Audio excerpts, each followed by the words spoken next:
I think now our meeting is started and people will be able to hear us. Okay, there we go. All right.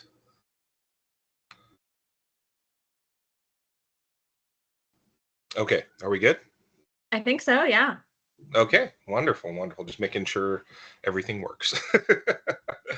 Well, I'm John Sawyer. I'm one of the counselors here at Cal High. Just wanted to thank everyone for joining us tonight for this Rising 10th and 11th grade presentation. This is the time of year where things get really busy for us counselors as we're heading into scheduling season, and we just wanted to make sure as your students are making some scheduling decisions coming up here that they are as informed as they can be. Um, and as we like to do for all of the webinars that we hold, we are recording this. We are going to be posting this to the YouTube channel. And so you will have access to this. We do have kind of a full presentation tonight. We will try to keep up on the questions, but if we're not able to answer them all in our allotted time, please feel free to reach out to our counselors, or even better, have your students reach out to us. We love hearing from them. We love it when they stop by with good questions for us. So with that, I want to also introduce Kelly Falcone, who's with me here tonight as a co-host here, and she and I will be tag teaming this presentation. So what we're going to talk about in this session are things that we're thinking about and looking towards for next year.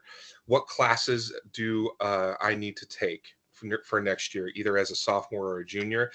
Am I on track to graduate? What do I need to take to be competitive for college? Where do I even start? And how do I make sure the schedule that I pick isn't too overwhelming? And then how do I request the courses that I want? So as I said, that's quite a bit to cover. So we want to get right in on it. But we want to make sure that you know who your counselor is. So there we go. There's a picture of all of us right there, our bright and shining faces, and the breakdown of the alphabet, the part of the alphabet that each of us cover. So we've got Mr. Ordonez, Ms. Sawyer, right on down. Ms. Falcone covers RAN through S. And we've also got our support staff. We've got Ms. Nowak, who is our support counselor, focusing on the social emotional needs of our students, as well as Ms. Goldenberg, who runs our wellness center, and Ms. Nichols, who runs the college and career center. And she is just a wealth of information. And so let's talk about next year. Now, we were up in classrooms over the past couple of weeks, so please reference the course selection sheets that were handed out during the visits that we had to the classroom. There's great information on there about the process and the course options, and we've got tons of information up on the counseling website. So if you actually just type into Google Cal High Counseling, it'll take you right to our website. It'll be the first item returned. We have copies of those course sheets up there. They are by grade level, and you can see what A through G area each of the courses we offer at Cal covers. We also have a link to the course catalog with the course descriptions on the counseling website. We've got the AP and honors resources that you need to help answer any of those questions that you have. And also we can help review. You can review the high school graduation requirements versus the college entrance requirements, because they are a little bit different depending on what your pathway is after high school. And this is all also kind of a screenshot of where you can see the course catalog, and it's going to have a different look for this coming year than it has in the past. This is actually a little bit easier to navigate. You don't have to scroll through a 175-page document with every single course. You can type in the course that you're looking for, and it'll return for you. You can filter by grade, by subject area, by A through G area. So it's really quite user-friendly and easier to navigate than the system that has been in place.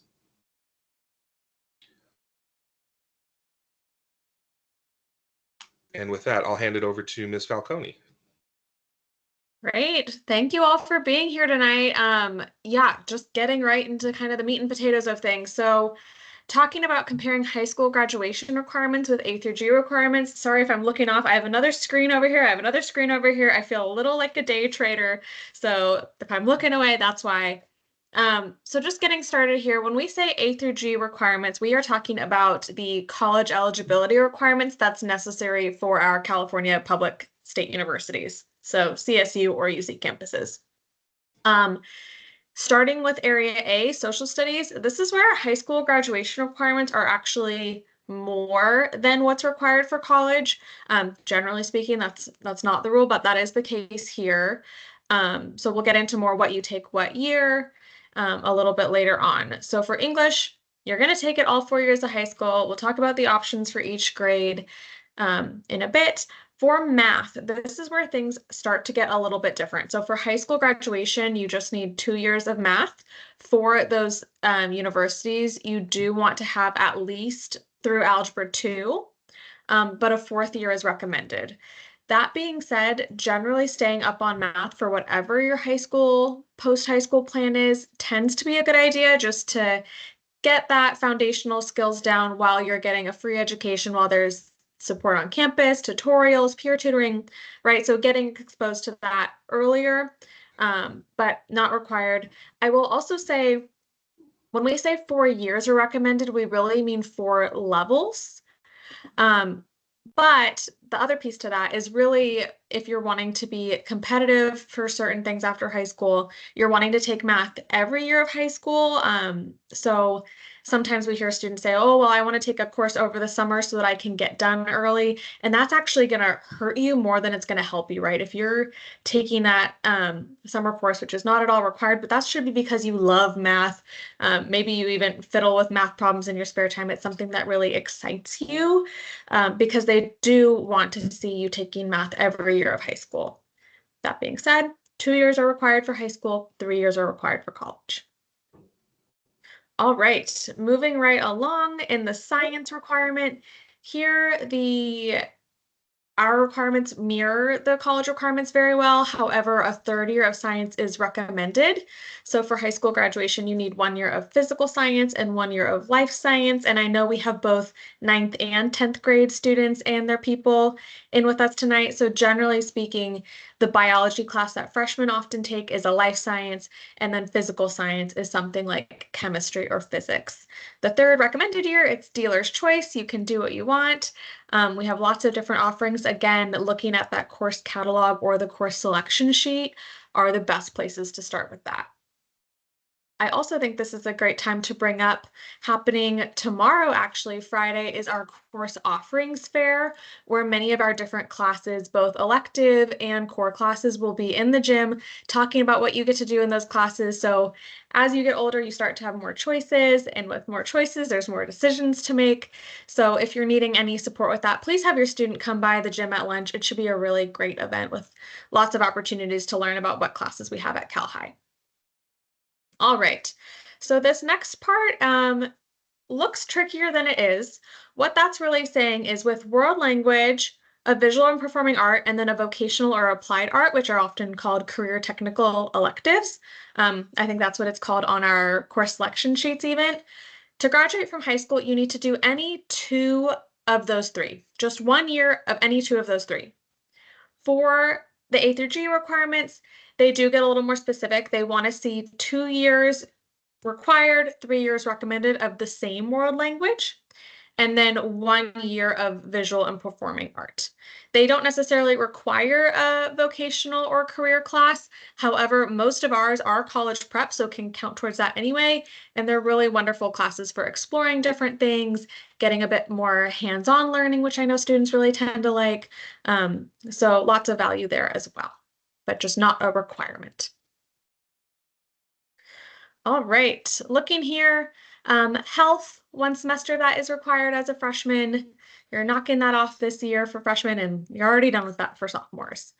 For PE, and again, we'll get more into how these things can be met, but 20 credits or 2 years of PE credit are required. Electives, to get to our high school graduation requirement of 220, beyond all these individual subject areas we've talked about, you need 60 any other credits. What I will say is, some students, they see for college that they need 1 year of A through G to meet their G elective. What I will tell you is our students meet that, as long as the right kind of this next part of they're passing their classes with C's or better. because you are taking world geography as a freshman and economics as a senior. Doing those covers this automatically, which brings me to that last point. So for high school graduation, 220 credits with a grade of D minus or better, right? A D minus gets you high school credit. For A through G specifically, though, they are needing to see those Cs or better. So that's kind of one key difference between high school graduation and A through G requirements. Mr. Sawyer, I know that was a lot of information. So how are we doing in the Q&A? Do we need any? Can we share our screen? Are we Yeah. not sharing our screen? I'm going to publish this question. Okay. And then, oh no, the questions are published automatically here. Yeah. If people, can people do like a little react? Can we do a thumbs up? You can see the screen. Okay, Thumbs great. up Thank you if you guys. can. Really Okay. appreciate it. Thank you. I got worried for a second there. Okay.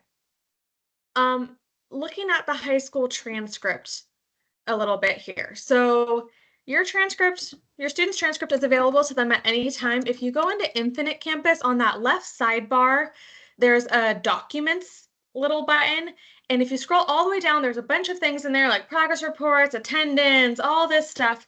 If you go to the end, you'll see Portal Transcript or Portal Transcript C19. Those are honestly both pretty much the same at this point. The C19 one just has a message about pass, no pass grades in 2020, which I think at this point aren't on any of your transcripts anyway. So either one works and you can have access to this. So just a few key notes. We have gone over these things with your students, but just that way you know as well. In that top left box there, you see the GPA summary, right? The difference between cumulative weighted versus unweighted GPA. Weighted GPA takes into account AP and honors classes, but cumulative, right, is everything that they've done in high school. That Cal Grant GPA is specifically used for financial aid and takes into account like certain classes. Generally, it aligns very well with the A through G GPA, which, as it may sound, only college prep classes are factored into that. So like PE classes, TA, those aren't going to end up in that GPA. So that's the GPA part of it, right? You'll see a record of all the classes that your student has taken, the grades they earned. We always tell students, right, your teachers are human beings, your counselors are human beings. So just making sure that no human error has occurred, that all those grades look correct.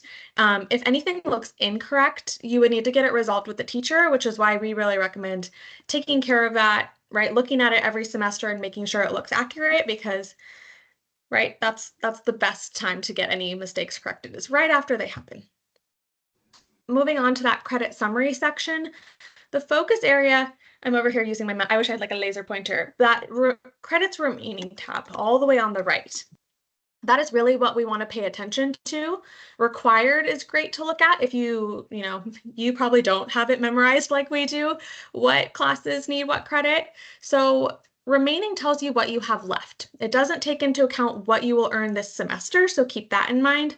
So looking here, if you are a second semester sophomore, 25 credits of remaining English is perfect, right? You're going to earn 5 this semester if you pass the class, and then you have 2 years left to get the other 20. So that's just kind of how we evaluate transcripts.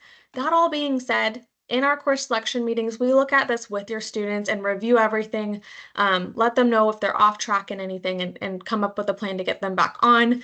So you're not expected to be the experts on this, let us do that, but I do understand that you want to have some basic knowledge of how to look at a transcript and know how your student is doing. So as just a reminder, each course is worth 5 credits per semester. So as long as students are earning D minus or higher, they will be getting credit in the course. Just to avoid any credit recovery needs, you want to make sure that you're earning about 30 credits a semester as we move through high school.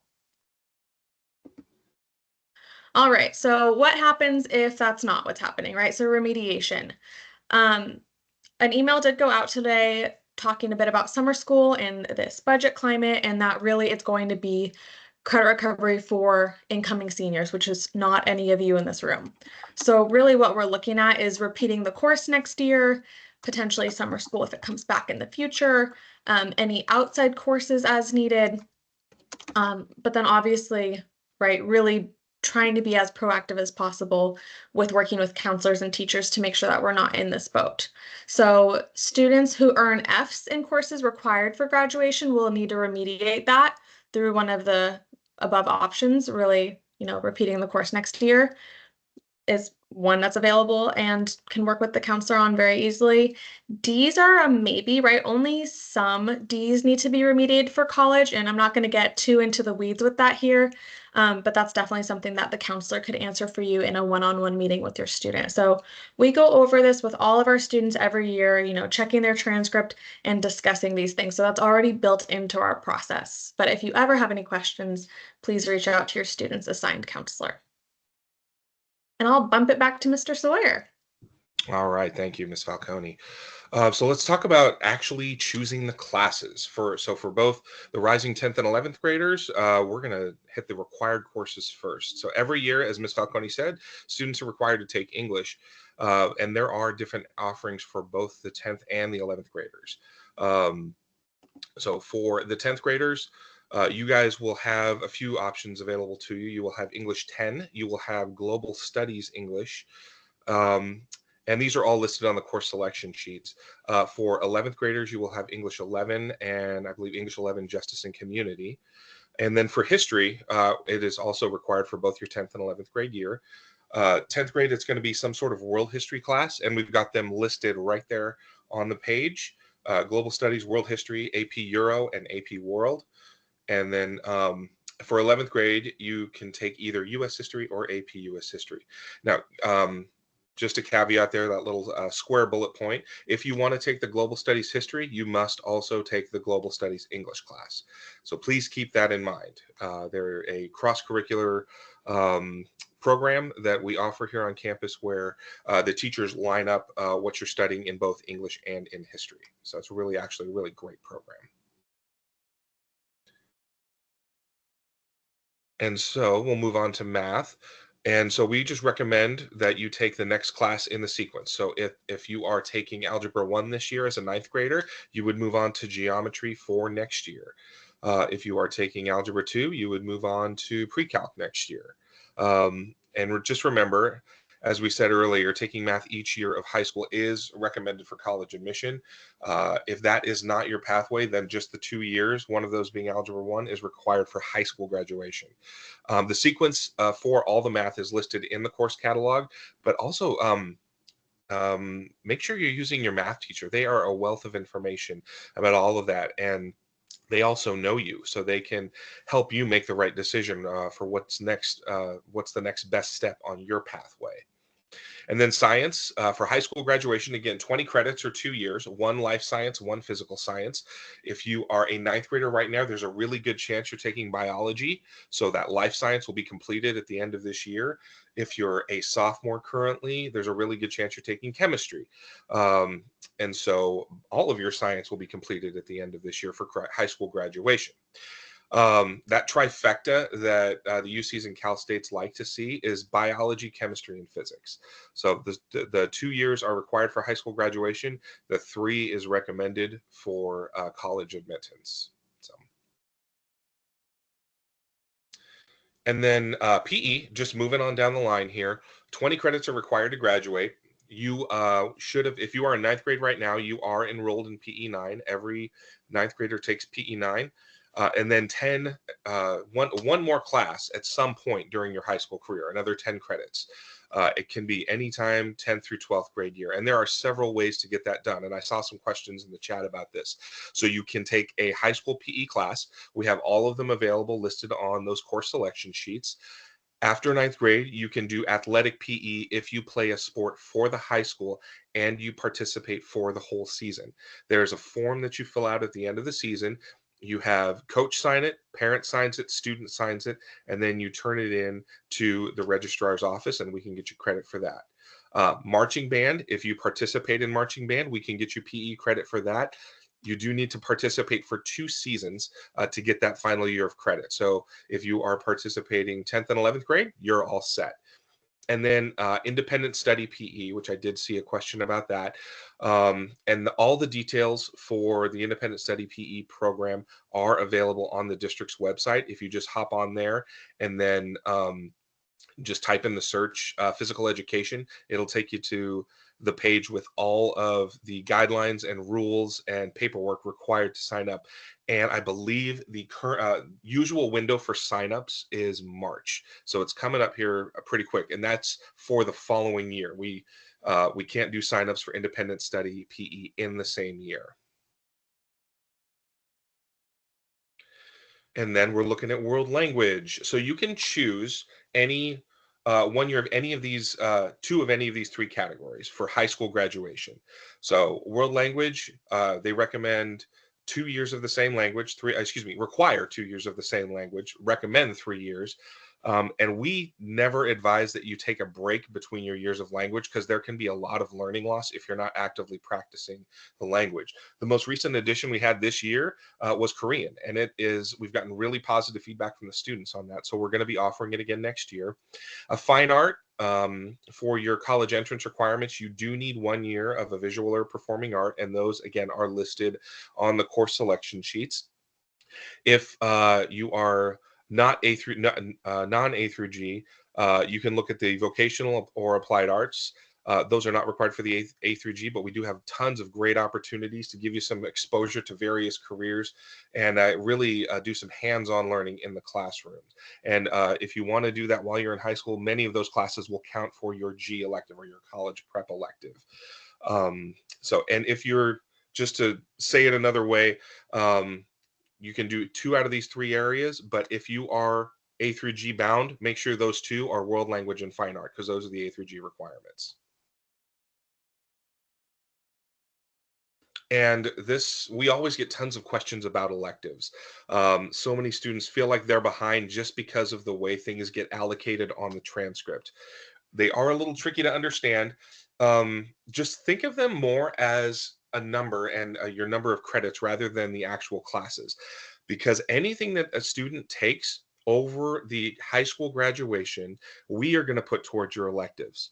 So, for example, if somebody is a lover of science and they want to take as many science classes as possible, we are going to count the first 2 classes, biology and chemistry, towards the high school graduation. And then every other science class that the student takes, we are going to count towards the electives for high school graduation. And that goes for any subject: math, English is 4 years, but math, vocational art, fine art. If a student's an athlete and wants to take a ton of PE, those are all going to be, if it's over the high school graduation requirement, we're going to apply it towards electives. Another way we like to say it in the counseling office is, if you're taking a full load of classes, which means 6 in 9th or 10th grade and at least 5 in 10th or in 11th and 12th grade, and you're passing all your classes, your electives will take care of themselves. As long as you're passing those classes, you're going to be just fine. And then Miss Falcone, I think this was yours, right? This is back to me. All right. Speaking of nuts and bolts, quick note about the Q&A. I think we've had a few more, by a few, I mean maybe 100 more people join since we initially started. Really do us a favor, if you want to put something in the Q&A, please have it be about what we're currently talking about, because we have many more slides, so your question just might not be answered yet. And that'll let Mr. Sawyer and I pay the most attention to what we're talking about as possible. Okay. So nuts and bolts about course selection. So it is a requirement. We need your students to have alternatives for their requests, because their requests are a wish list, right? We do our absolute best to get as many students as we possibly can into their first choice classes. But as you can imagine, that is not always possible. So alternates help us create the best possible schedule for you. If not, it'll be Mr. Sawyer and I throwing darts at the wall to see where you might end up if we can't get you into those first choice classes. So we want you to have a say in it. So that's why we really do need you to put alternates into your request list. I know I've had some students ask me, like, well, Ms. Falcone, if I don't put in an alternate, does that help me increase my chances of getting into the class? I'm like, no, that's not how it works. It would just make it so I don't know what you want if I can't get you into that. So please do put in alternates for those requests. Science, right? There is kind of a parameters around science. So our students are allowed to request one core science class and a science elective. So on the course offerings sheet, it's marked with an asterisk if it's a science elective, right? So you'll see those in the career technical education category, but they do count for a UC approved science. So that's kind of how that's determined. And again, this is just based on space availability. We want to get as many students into their top choice classes as possible, but that's not always the case. And there are some classes that are more impacted, right? We just always have more students that are requesting them than we can accommodate for. And that just really comes down to almost a lottery system, right? Who the computer ends up adding to those classes, right?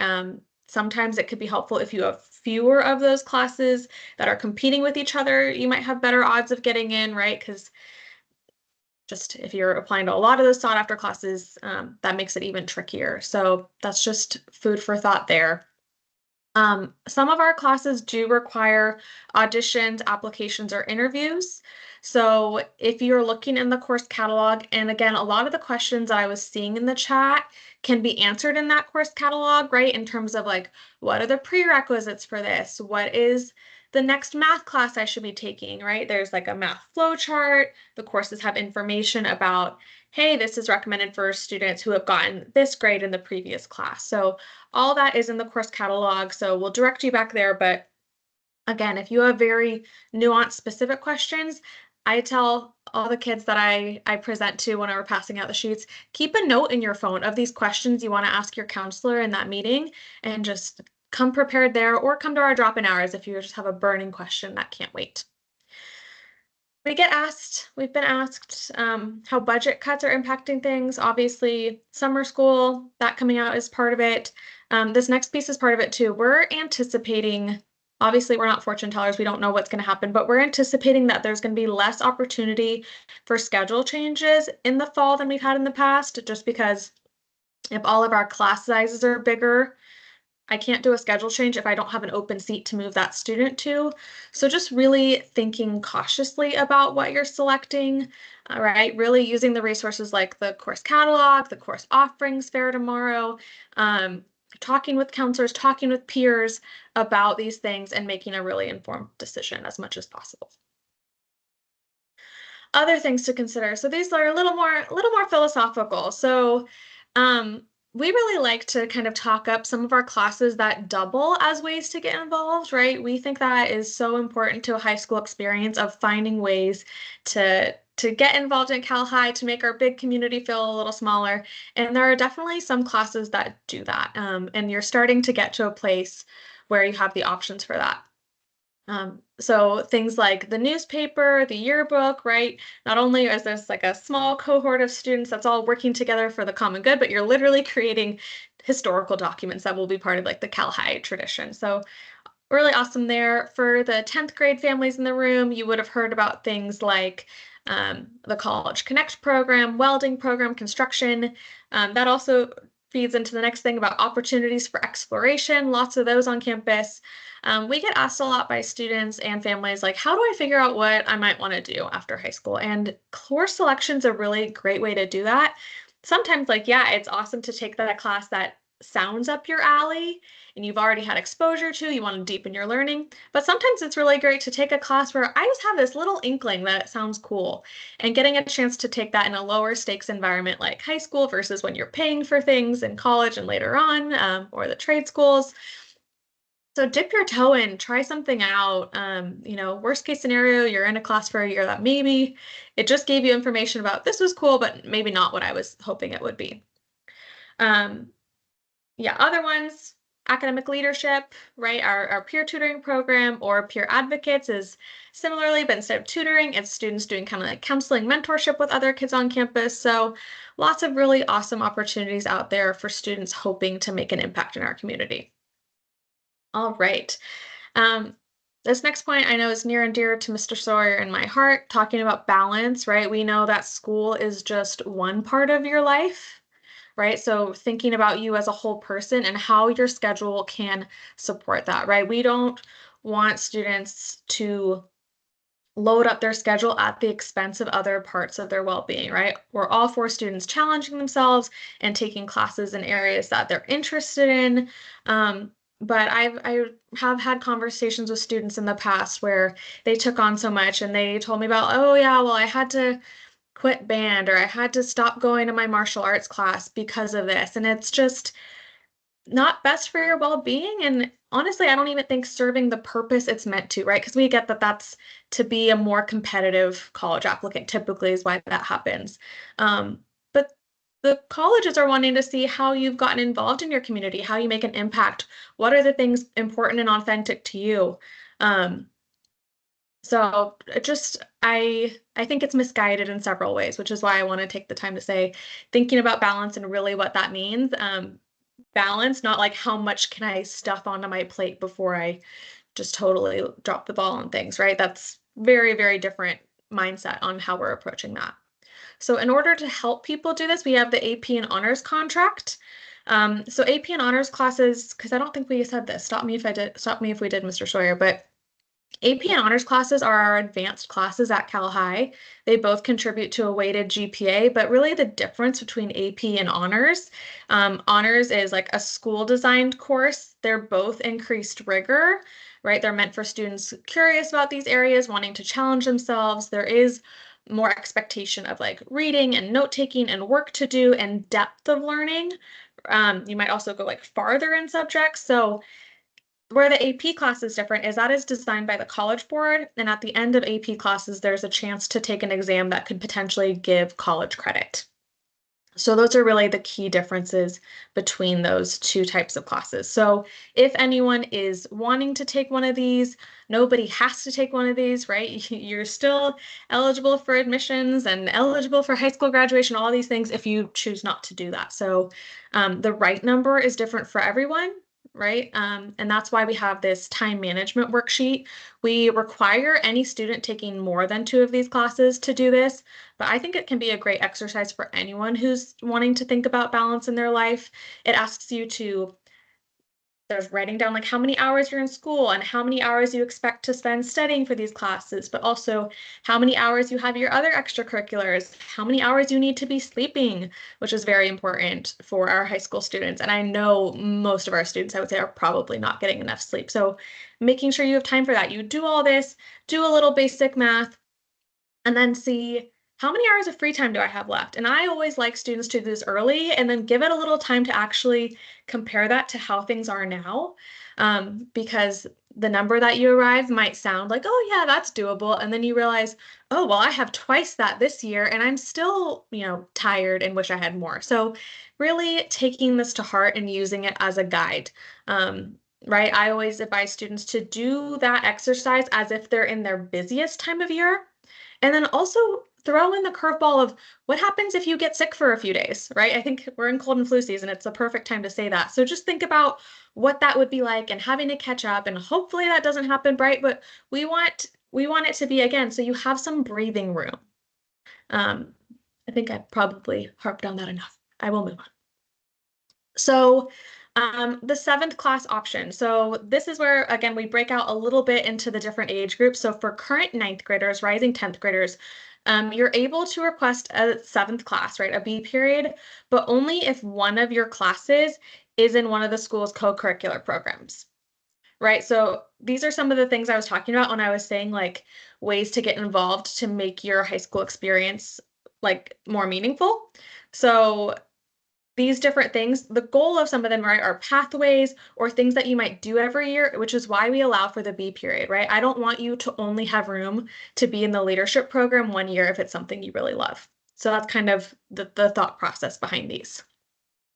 What we will say is that's not to say all these classes happen during B period, right? You might end up with like leadership, I'll pick on. Leadership happens 3rd and 4th period, right? Those students have something else during B period. And why I bring that up is, especially with the budget next year, it might not be possible to drop to not have a B period anymore if there's no room for me to move that English class back into your school day. So if you're wanting to do this, excellent, you're welcome to request it. You would be here till 3:40 every day or 4 days a week. So just really think about if that'll fit. especially if you're also adding other things to your plate, you're going to have less time to do it. So thinking about this carefully for those reasons that I mentioned.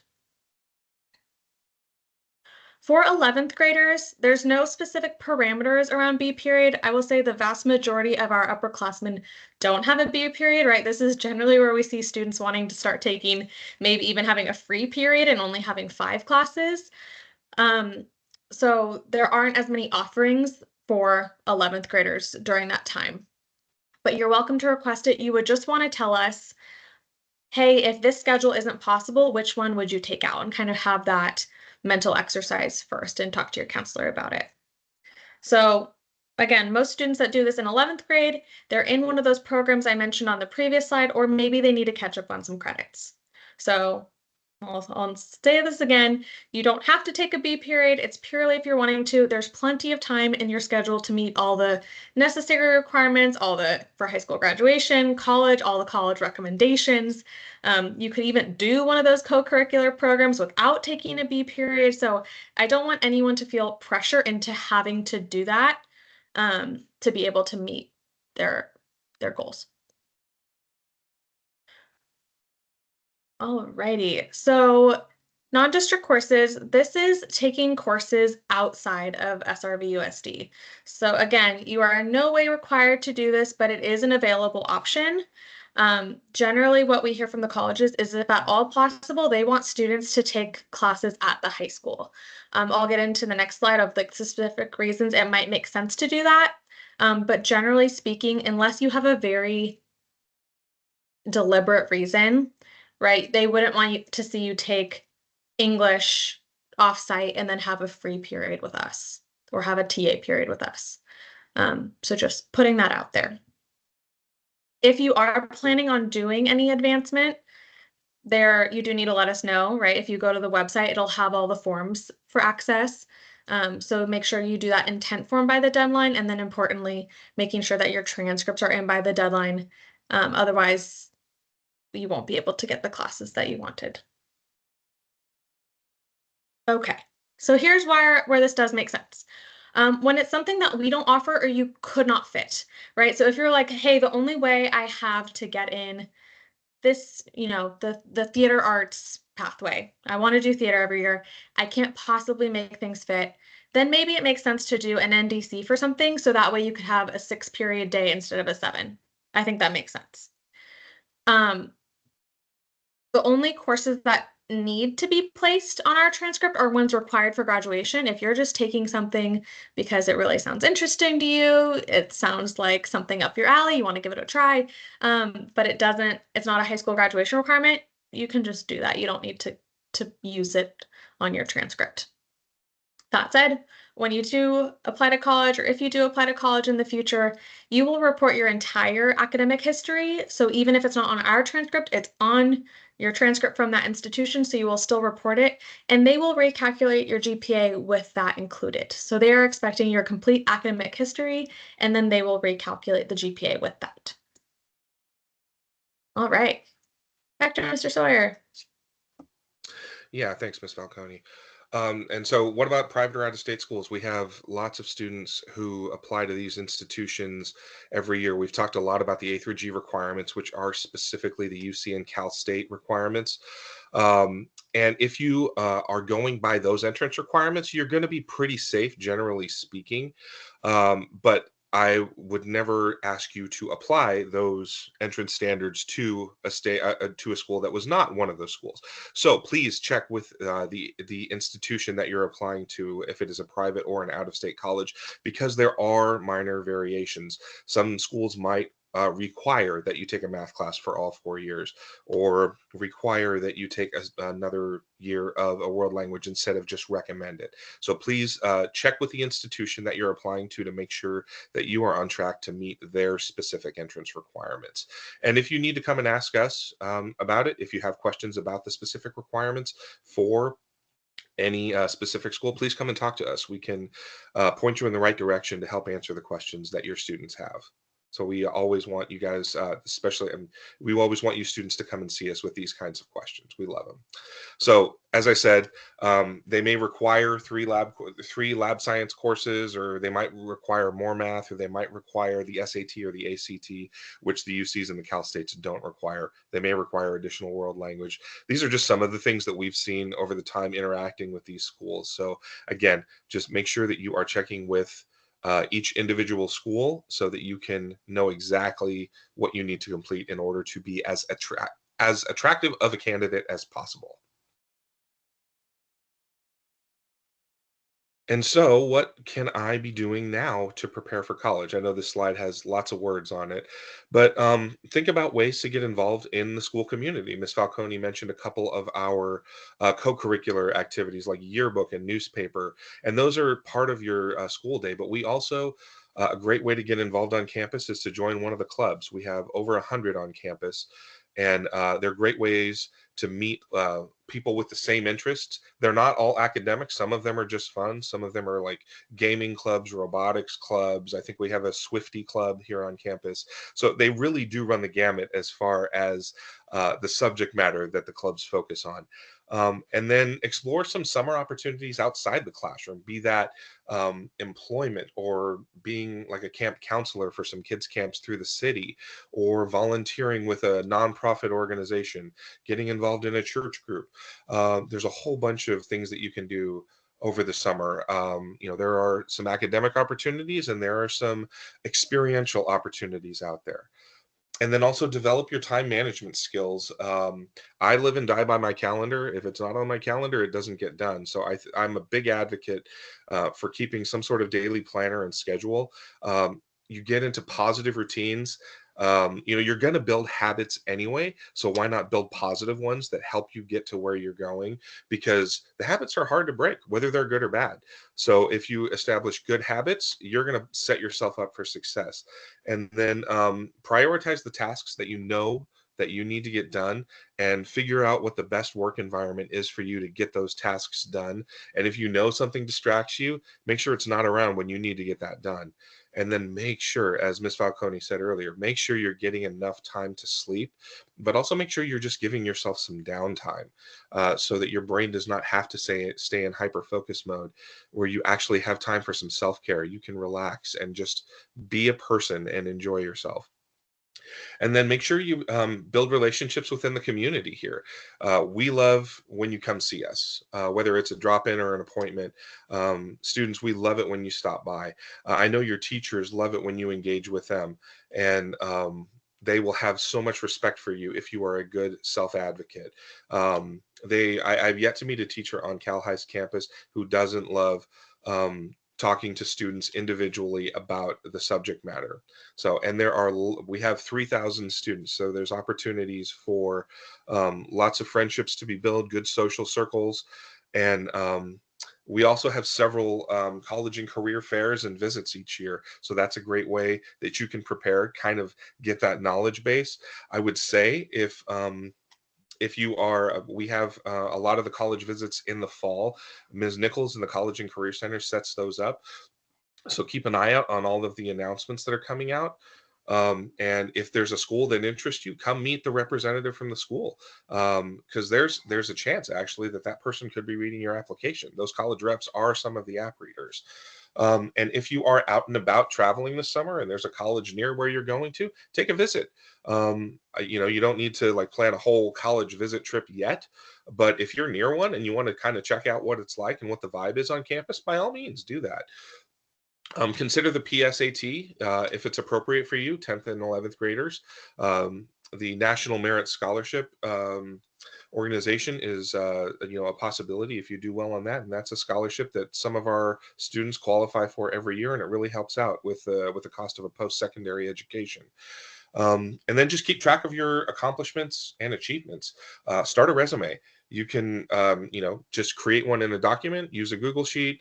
There are tons of resume builders online, and you can take some of the self-discovery inventories on Naviance. There's some great ones in there, but we will be pivoting from Naviance to our new system, SchoolLinks, next year. But you'll able to take very similar self-discovery inventories on SchoolLinks next year, and we will be rolling that out to you guys in the fall. And then for choosing classes, as Ms. Falcone so eloquently put, make sure the schedule is balanced for you. You don't have to keep up with anybody else. You're just worried about yourself. Consider your extracurricular activities, your responsibilities, your sleep schedule. When you're choosing your courses, make sure it all fits. If you're spending 25 hours a week playing soccer for a competitive travel league, that's going to cut into the time that you would, if you want to take an advanced class. So balance is important. Be thoughtful with your choices.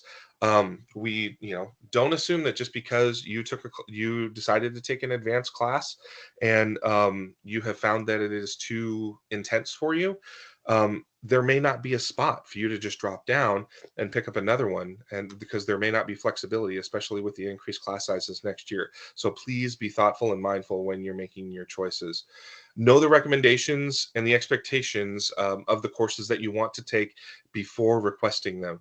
If you're wanting to take calculus, make sure that you have done the groundwork to be able to succeed in that class. We don't want to set you up for a whole bunch of stress. So if you have questions about the recommendations and expectations, come and see us. We can tell you which pathway is going to give you the greatest chance for success in those classes.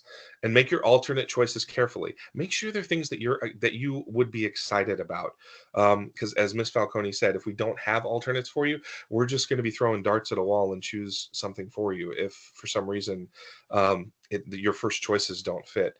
There are limitations in the master schedule, and they have the potential to affect those primary choices. So just please keep that in mind. And then we have our A through G 4-year plans. Ninth graders, we still have room in our after school 4-year planning workshop. Check your email. There is sign up sheets there. And be prepared with questions during your one-on-one counselor visits. Right, as Ms. Falcone said, write those down. It's going to maximize the time that you're with us. This is your time to make any changes and to clarify any questions, anything that's not crystal clear to you. This is the time to get that clarity for you.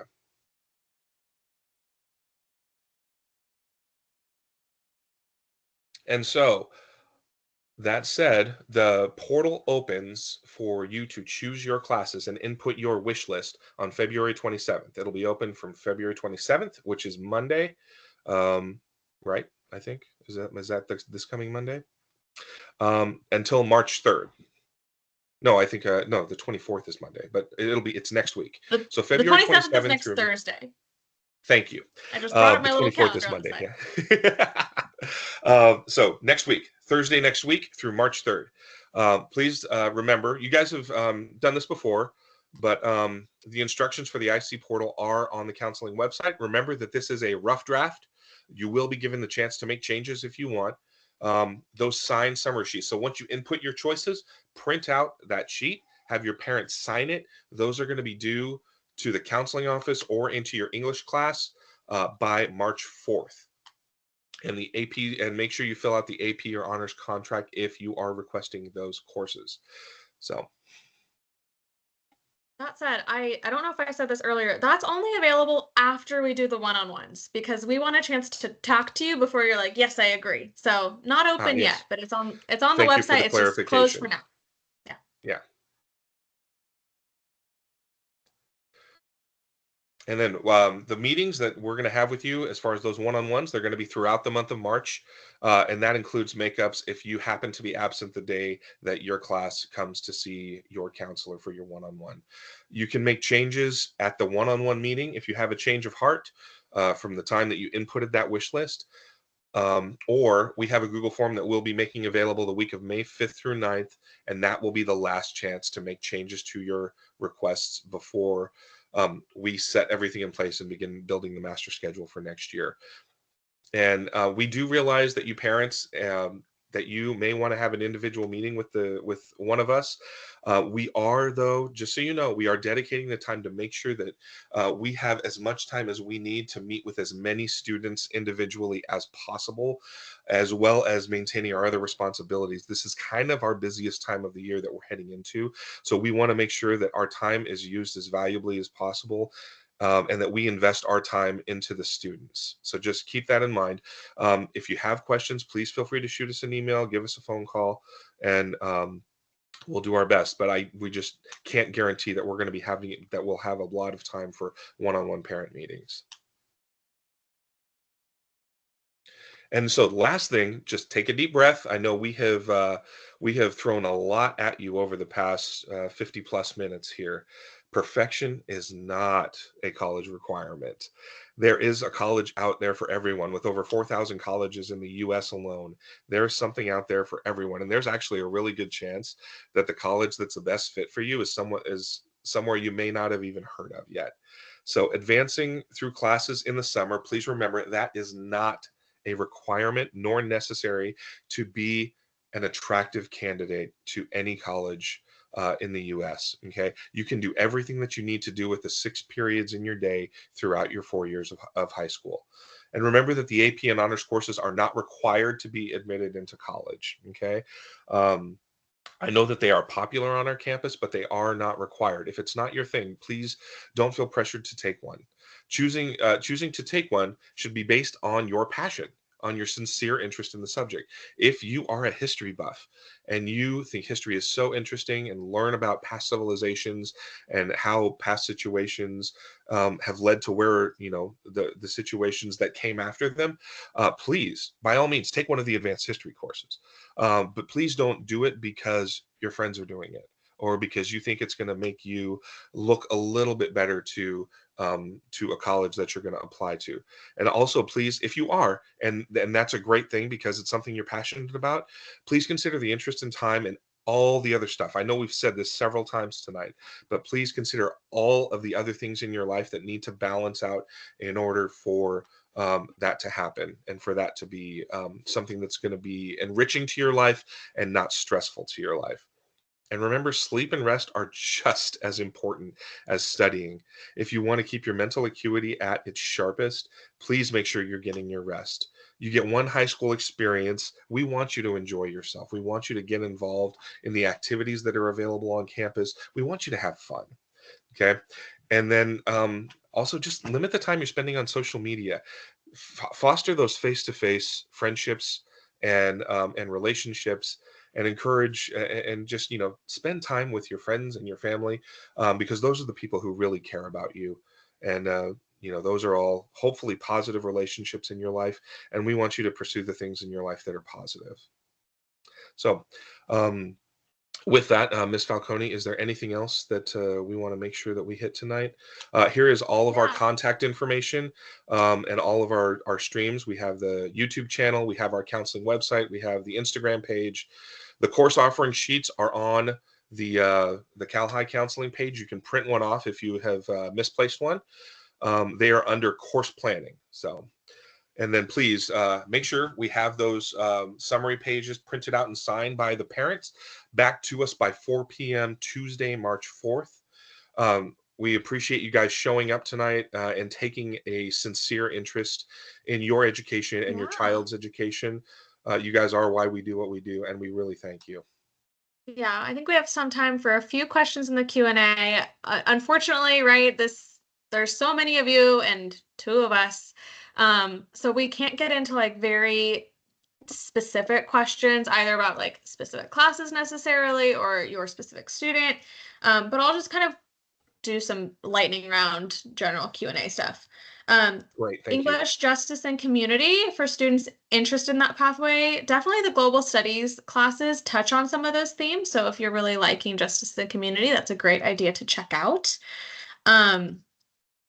Would chemistry and sports med taken in the same year count as 2 years? So that would be what we're talking about with like a core science and a science elective. So that would be how that worked. Mr. Sawyer, do you want to touch on if you did like Spanish 1A and 1B in middle school, does that count as a year of world language in high school? It counts as a year of world language for the college purposes because it is a level of Spanish. We cannot apply the Spanish 1A and 1B credits from middle school towards high school graduation, though. Yeah. Generally, this question kind of relates to unscheduled periods.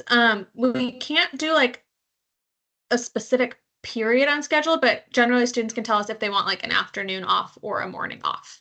And that's for the 10th graders in the room. 9th graders, you're going to be taking 6 classes next year, so you don't need to worry about that. One-on-one meetings for students. All students get one automatically. There's nothing you need to do to sign up for that. Even if you don't show up, we're going to track you down. So every single student will get a meeting with their counselor. For students in College Connect, this is a small group, but if that is you, still request a full range of classes and then just talk to your counselor about which ones you wouldn't do if you were accepted to that program. Any questions about specific classes? Again, I'm going to direct you to the course offerings fair tomorrow and the course catalog. So those are going to be those 2 avenues. Mr. Story, do you want to talk about volunteer hours? Do I have to do them? You do not. We do not require volunteer hours for graduation, but that would be one way that you can get involved in your community, and that would be something that you can put on your resume. So I do recommend it. It'll be a great experience for you. It'll help you find things that you're passionate about and a difference that you want to make in your own community and a way for you to give back a little bit. But no, it is not a high school graduation requirement for our district. Yeah. There's a question about, can you take 2 math classes? I'm gonna say generally no. If there's a very specific funky circumstance that you think applies to you, talk to your counselor. For anyone considering doing an NDC, please look at the website. I posted the link to it in the chat, but when you're requesting your classes, you'll have to put in what you would do if you did not do that summer class, right? That's why we do the intent form. That's where you say, hey, I'm planning on doing this and I want to take this class instead of what I had initially planned, right? Because we have to put in what you're currently eligible to take.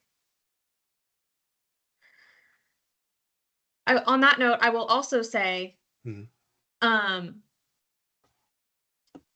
need to have a backup options for those. I had a student that was like, Ms. Falcone, if I take chemistry over the summer, would I be able to take AP Bio next year? And the answer is priority still going to go to upperclassmen, right? So the 10th graders in the room, you're going to have the second most priority after the seniors.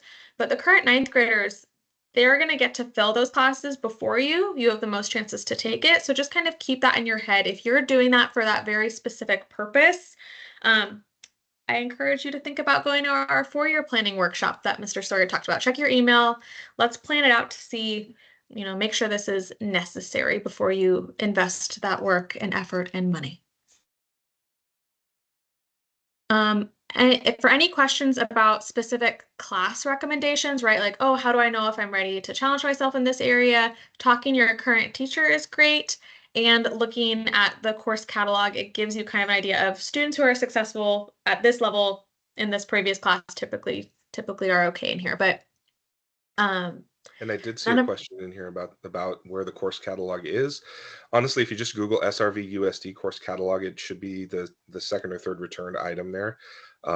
Like I said, currently it's the really large PDF document, but we are transitioning to a more friendly, searchable page in the very near future. So that's already on the website, John. That's there. Oh, it is. Okay. Oh, yeah, great. It's live and ready to go. Wonderful. I put it somewhere in the Q&A. I know there's a lot there. So, all right. Again, you've asked so many great questions. I think we're just about out of time for this meeting. Oh, I do see that. In the course catalog, how do we know if the course is offered at Cal High? So when you're in that course catalog, that top left corner has like a filter thing. So filter by Cal High, and then you'll only see the classes offered at Cal High. All right. Okay. Again, if you had a few takeaways from this meeting, it's that all of your students are going to meet with their counselor to talk about this. Just have them be looking for information. Come to our course offerings fair tomorrow. And then really bring us any questions that they still have. Everyone gets a one-on-one meeting, so they don't have to go out of their way to do that. Just be kind of accumulating questions on their phone, or send them questions that you want them to ask us. Again, any burning questions, they can come see us during our drop-in hours.